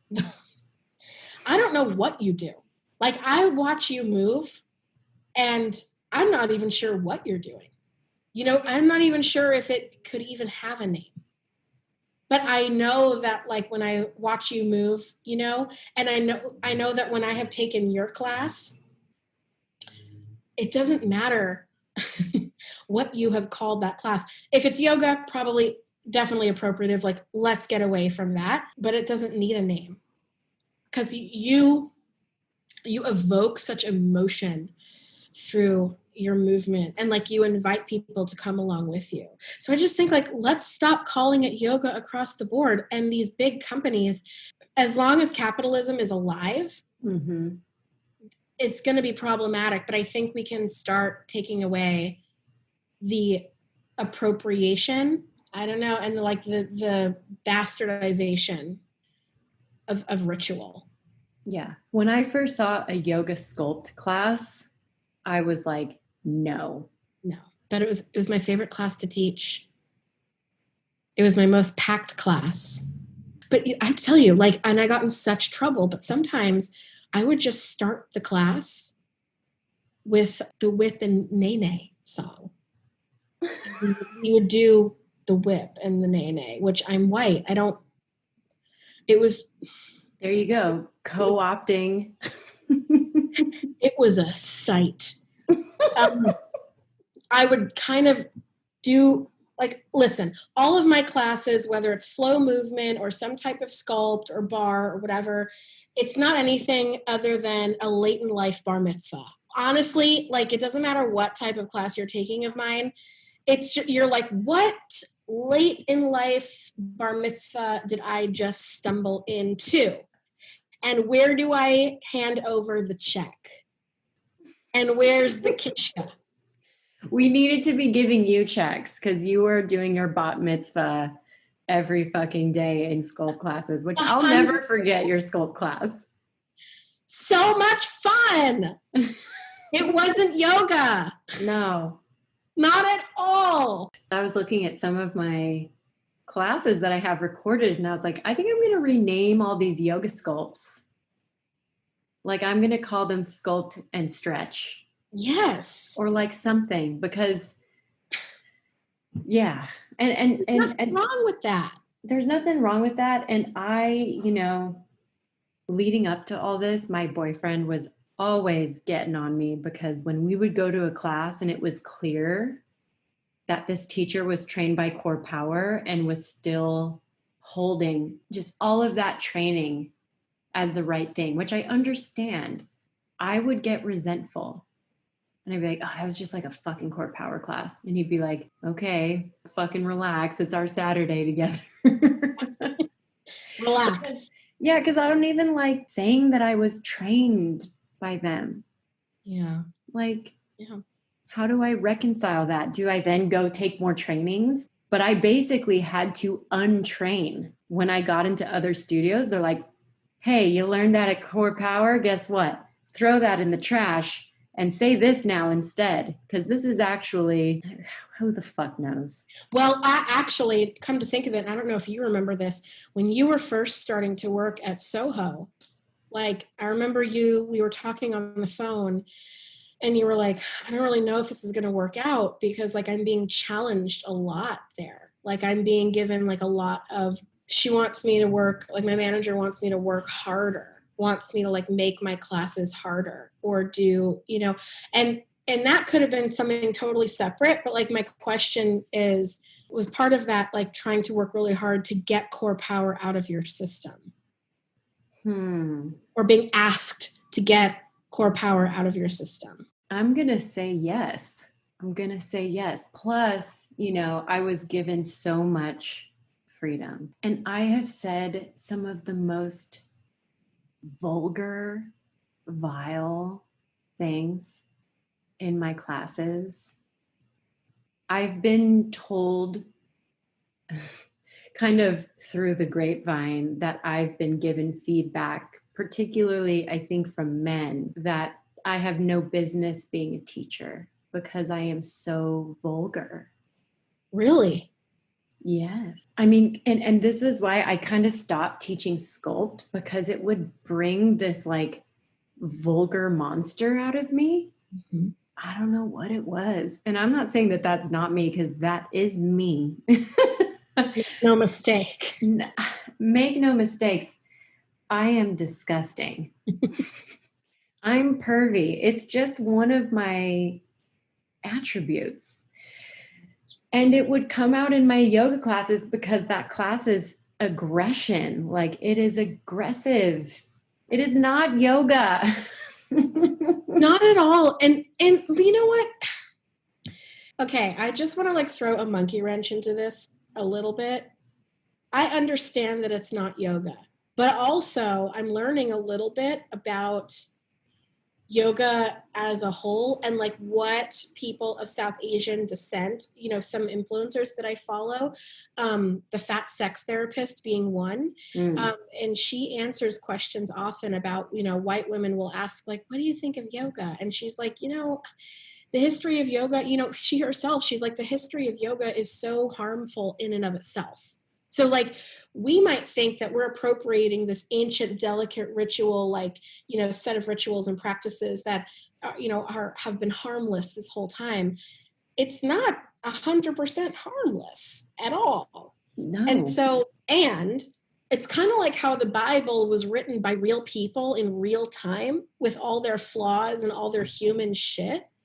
It's so human. And when you say it's not yoga, I think we have to stop and partially say, well, yoga is actually about challenging the norms. Yoga is actually about causing some type of a disruption. And I mean, like, let's not call our movement classes what they're not. But also, like, let's not also look at this practice as this, like, perfect, peaceful, like, plea for peace. It's actually quite violent, its origins and some of its meaning in causing like an uprising, a social uprising and disruption, which for a place like COREPOWER YOGA, who wants to spiritually bypass and just keep the peace, that's definitely not yoga. That's right. For sure not yoga. I mean, there was a time where certain classes and women were not allowed to practice yoga. Yeah. It was a system of patriarchy. Yes, but that's so many of its core values. I hate not anymore. They took core values. Anytime I raise my voice, my gong like reverbs at me. And so it tells me like, whoa, settle down, bitch. You're being loud. Bitch. But yeah, like your classes, like your sculpt classes, my sculpt classes, talking about it's what we're doing is we're acting out the art of the disruption. So when people Mm. are like, I was offended because she said, I hope you've said pussy like enough times in your Oh, classes. I talked about squirting on everyone. Oh, bless. Yeah, Yeah, you went there. I was talking about squirting. I also played short dick man in class once, and all the men got very uncomfortable. Absolutely. Like I think, you can like speak to this all day long. I mean, okay, I I do not ooze sex appeal. I am not saying I'm not pretty. I'm not saying that I'm not attractive. I'm saying that I will stroll into a bar or a restaurant or wherever the cool kids are hanging out. I don't like wearing heels, so I'm gonna be in flats. I'm 5 feet tall and I'm a little round and I'm just like a little potato next to my like long, slender, friends of like gazelle people. And you're one of them. And so, yeah, like I think that, especially like as movement teachers, I did not evoke, like, I can see why you would evoke an insecurity in men with your womanness, like with your feminism and your unmistakable, like literally unapologetic way of like literally moving through the room. I evoked other things up here. Mm. Like I just evoke different things because again, like I live in here. Like I like to move my body and I like to like, move it. But You like do the things. I do the things 100%, but I can totally see why your classes would not be safe, right? Mm-hmm. Like safe and cocooning, Well, especially for the patriarch. well, yeah, and I would have such varying opinions. Like, I would, of course, get that sprinkling of people that were like, no, thank you. But then I was getting these outpourings of like, I mean, women were coming up to me and telling me, like, oh, you bring me out of myself. I would get told that women go home and immediately masturbate after my class. Oh yes, Like, and I I, can see why. and I'm not not, though. but yeah, I mean, if I Kegel and hip thrust, my clitoris feels funny, you know? 100%. So imagine doing that for 55 minutes straight in a hot room. My goodness. It's a shame we're on lockdown. I'll tell you what though. I remember that class that when you first started working at Soho, the body class. Mm-hmm. Nothing has ever made me feel more beaten up and broken down and liberated. And I do crave that. I do want that again. I want that hot room. I want to do movements that are just fucking weird and hard. And I do want someone to like yell absurd and profane things to me. I think we've got a really big obsession with shame. I think we have a lot of shame. And I think purity culture, which is Mm-hmm. wrapped up in patriarchy and capitalism and like all systems of oppression. And Yes. that's what makes like movement and being a movement teacher, a movement mechanic, fucking magical and divisive and triggering and deeply important. And we have such a big responsibility. We really do. Yeah.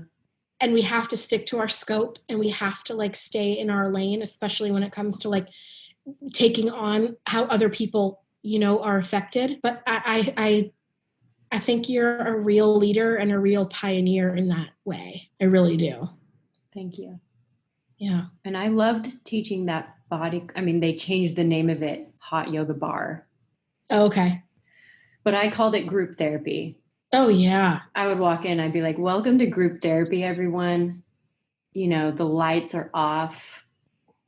I mean, when I finished off my last bar class in downtown LA, I mean, it was emotion. everything. I mean, I got to play all my favorite music in that class. Like, not just because in sculpt, like I would play music that I really loved, duh. But I was like, okay, what's gonna like move all these bodies? But if you came to bar, like you're gonna have to hear some shit that maybe you're not really into. Mm-hmm. I would play Closer by Nine Inch Nails a lot. Mm-hmm. Mm-hmm. Because to me, I would play Marilyn Manson. I would take music from genres during some of the most difficult, pivotal times of my life. Mm-hmm. And Mm-hmm. I've had people come up to me and they're like, I came to your class because of that. Like, because there was no other place that I could be angry and move like this with a bunch of people. Yes. And I think that's very cathartic and very powerful and very medicinal. And it's not going anywhere. And in fact, I think we're going to see more. It's kind of not serendipitous. What's another word for that? I think it's like my last series that I did for my like theming at Core Power. Mm-hmm. I was doing a series on movement, and I was breaking up movement into different facets of movement and talking about extension, compression, all the different types of movement, and correlating that to how we literally move through the world. Compression and how people pass along information to you seems really jarring when people are speaking from their gut and they're telling you how they feel. It's not going to feel like a nice long stretch. It's going to feel like a punch in the gut. And like, that's what movement is. And if I were given the opportunity to finish that series, because I was right in the middle of it, and I was sequencing, I was like creating sequences that I was really experimenting with different types of movement that pushed me out of my comfort zone as well. And what the crescendo was ultimately going to be was like, what is the movement that you are riding with outside of this room? What movement are you going to be a part of? Because we come into this room to move our body so that we can move the body of the world. That's why. That's why it exists. And it doesn't mean warrior two, and it doesn't mean a jumping jack. And like, those are all very ableist assumptions of what it means to move your body. You know, even someone who is in a wheelchair, or they're on crutches, or they don't have legs, or, you know, any body gets to move, because ultimately, like, that's how we participate in the ongoing creation of the world. And we get to be a part of the movement. Movement is the movement. Yeah. And movement is controversial. Yeah, it's controversial. It brings up more questions than answers. It's dangerous in many ways. People are moving their body in the street and they're being tear gassed and kidnapped. Movement isn't something to fuck around with. No. At all. And if you're going to be a leader and a mechanic and a teacher of movement, we better well fucking be paid, because that's an energetic exchange that actually can keep things going when done appropriately and with a lot of love and care and attention and intention. And even how to direct it. Because movement, unchecked movement, I think it definitely has its place. Mm-hmm. But then at some point we need to corral a little bit and get pointed in a certain direction. Yeah. I mean, when you think of it, it's like the movement that we're in right now, which we are in still, reminder. Yep. Hasn't left. Nope. Please stop talking about BLM in the past tense, everyone. Yoga studios, Pilates studios. They just desperately want it to be over.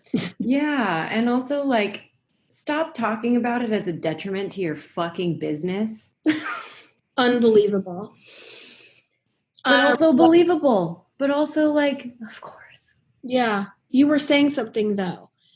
The movement. Oh, that's right. Yes. I want to hear it. I want to hear everything that you say. There's a responsibility as a conductor. Mm-hmm. Mm-hmm. And there's something that you start to pick up on and perceive when you start teaching, like something I noticed where I was like, this is like conducting a symphony. Yes. And if I get frantic, they get frantic. And if I pause and breathe, they are going to pause and breathe. And it takes a very long time to pick up on that. And it feels almost lucid, like you're aware of it, but you're kind of not. You realize you're not fully connected to it, but you are completely connected to it. I have to share this story, and I don't know why, but I have to, so I'm going to trust myself. I was leading one of those yoga bar classes once, and there was a woman that came to my class, and she was a Black woman, and I never met her in my life. I could feel in her energy that she had something going on. She was upset. She came in upset about something. And I saw her, I went to her, I was like, hey, you've never been here. Like, let me just kind of show you the space and get you settled. And as I was kind of showing her the space, I stepped on her mat, and she reacted to that. And I felt so caught off guard by it and felt like, fuck, how can I remedy this? Because I'm going to spend 60 minutes in this room with this woman.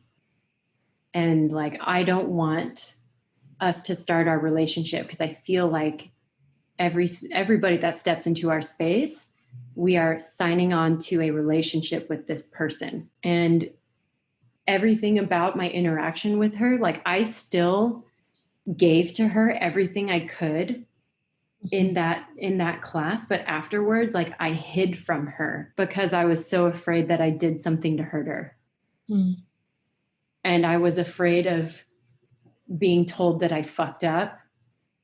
I was afraid of confronting myself. I was afraid of her confronting me. And later that night, I guess like after she left, she went to the front desk and told them if they could tell me that she was sorry. She's like, I'm really sorry. She's like, I'm trying to remember like the exact word she said, but she's like, I came in not in a good place and I just kind of took it out on her. So if you could just tell her I'm sorry.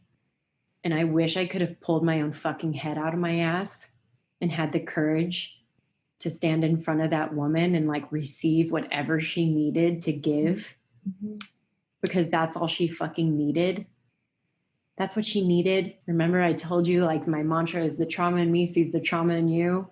And sometimes I'm afraid to be that person to everyone. And in that moment, I wish I was like a little more courageous for her, because she clearly needed it more than anybody else in that space. And so given the chance that she finds this or I find her or whatever, I just want to tell her that I love you and you're incredibly courageous for stepping into a space that is by its nature oppressive and not inclusive to you, and that I fucking love you. Would it have made a difference if she wasn't Black in how you responded at the end of class by like wanting to hide? I don't think I've unpacked that all the way. Last year, I taught. I had a Sunday morning class at 7 a.m. and my students dubbed it sunrise service.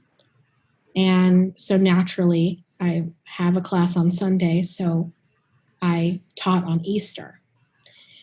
And I did this theme about birth and death, but I also wove in that, you know, Easter can often be a very confronting and uncomfortable conversation or holiday for everybody, for people of like Christian faith, because our like Western culture is all about guilt tripping people. And so I've observed that Easter can very much be a day of, this man died for your sins. What have you been doing all year kind of thing? And so I shared that like in the best way I could, and kind of structured this whole class where everyone was in a circle. And I said, like, you know, maybe this holiday is more about dying to your agenda, right? Like dying to your ways and your preconceived notions of what your life is supposed to be, your relationships are supposed to be, that conversation was supposed to be, your body, right? But I don't think I unpacked it, and I don't think that I executed it verbally in the best way that I could. And the class was structured to be a representation of birth and death. So we would do Shavasana for about a minute, and then we'd get up and flow for a couple minutes, and then back to Shavasana. So it was like birth, death, right? Mm. And there was one Black woman in my class, and everything seemed to be okay. And then Jenny Lewis, is that her name? Jenny Lewis, her song Born Secular came on, and this woman grabbed her stuff and stormed out of my class. And I later found out that it was harmful to her, that she, just by my saying the name Jesus in my class, was very triggering for her, and that she had experienced spiritual trauma and had been spiritually abused in her upbringing. Mm-hmm. And I was not on an anti-racism journey in that way, and in that time, and I got very defensive, and of course my spiritual bypassiness was just like, so sorry that she was triggered, that wasn't my intention, right? But months and months go by. I'm on an anti-racism journey. I'm working with a coach. And it just occurs to me that I have told that story, that Easter story, many times, but I've always omitted the fact that it was a Black woman who was harmed in my class. And when I unpacked that, and I'm not saying this is about your story, like I'm not saying that at all. I found that when I unpacked that a little bit more, I learned that westernized version of Jesus, who's white and cis and, Sometimes ripped. sometimes ripped, telling you, Like I'm here to tell you. 8-pack abs Jesus. Sometimes like I feel like I'd swipe left on Grindr. I'm just saying, what, right, swipe right. I'd swipe right. Right. Right. Right. But unpacking that, like how that even a white person's idea about Christianity, which is inherently oppressive to the Black community, especially if we're looking at Jesus as a white person, is very harmful to the Black community, and that I played a role in that. I mean, I think sometimes it's not about us, like in your case, in that story that you share. Sometimes like it's not about us, and actually being in our class is the medicine that is what's needed. Mm-hmm. And sometimes it is about us. And I think that the wellness speak, or the wellness industry, the rhetoric of it's not about you, it's them. It's not about you, it's them. I think we have to divest from that as well. I agree. I fully agree, because it lacks accountability. That's right. And we're in charge of people's bodies. Yeah. There was once I was teaching a 6 a.m. yoga class, Mm-hmm. and I had a woman go into a back bend. She was in camel pose, and she blacked out and shot forward and knocked herself out on the ground and banged her teeth out of her face. I remember that. Oh God, that's not funny. But when you say it like that, shit. It was so gnarly, and I was turned around and didn't notice it until my whole class turned around. And it's not that my class was harming her, but I was like, hey, once everything was said and done and everybody was out of the space and I'm talking and caring for this woman, she's like, yeah, I've been having a hard time eating lately. I don't eat. I'm trying to lose weight. I'm trying to fast and then come to yoga at 6 a.m. We are very, very responsible.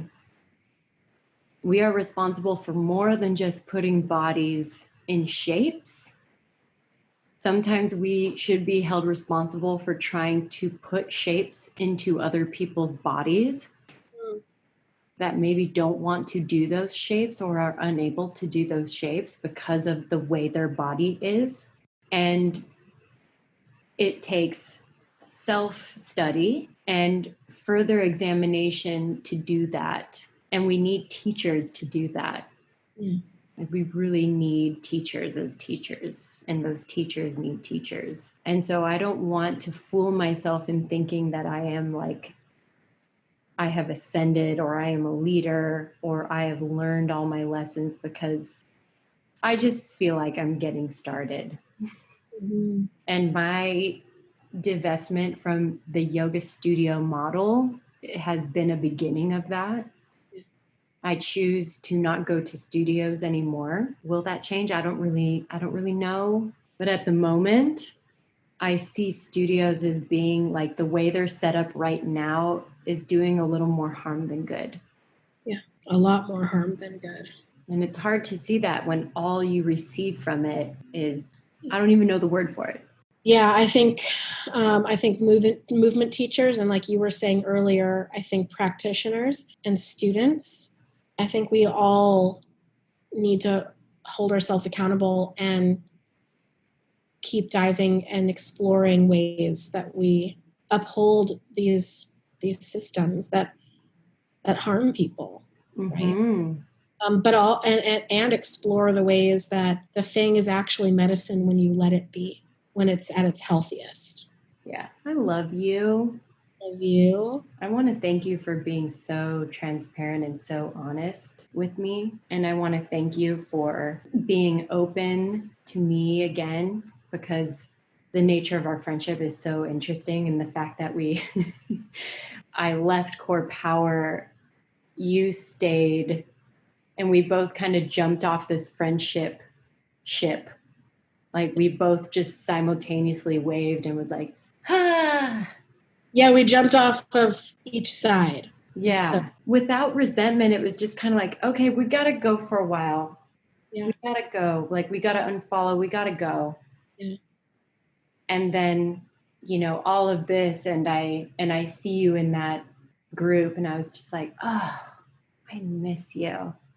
And I've missed you the whole fucking time because you are such a treasure of a human being. And in all your darkness and everything that you weave into your lightness, you provide so much levity.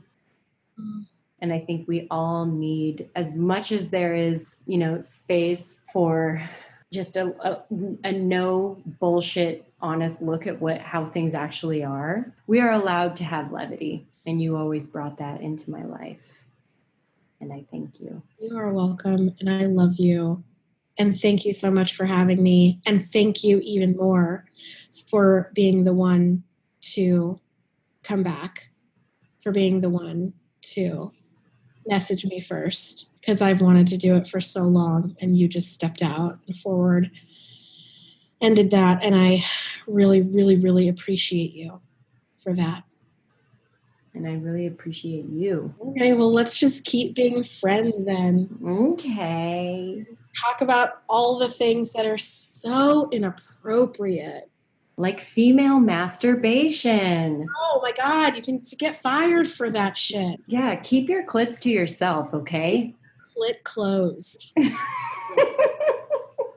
Never. Ever. And for everybody that's listening that is just like enamored with you by now, probably, how can they find you? How can they know about you? Please tell us. Well, speaking of clits, you can follow me on Instagram at What's Eating Erica Jacobs. Oh, that was so good. I wonder if people think that my IG is like some type of porn. Who's eating Erica Jacobs? Who is eating Erica Jacobs? How are they eating her? I want to know, and how do I sign up? Yeah, you can follow me at What's Eating Erica Jacobs, and I have a podcast called What's Eating Erica Jacobs, which you're going to be on, because I have like so many ideas, and that's it. Just I hang out on Instagram all the time. Well, thank you again. Thanks, Erica. I love you. I love you too, honey. We'll talk soon. Okay, bye. Bye.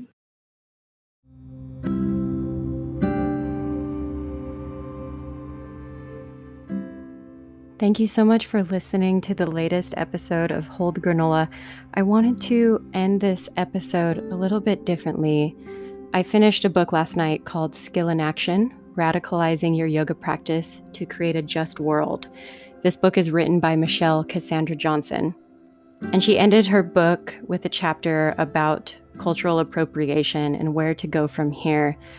And I wanted to read her words to you because I think it is the perfect way to encapsulate the goal of this entire episode and to give us a little hope on where to go from here in terms of our role as teachers and continuing to teach whatever we teach.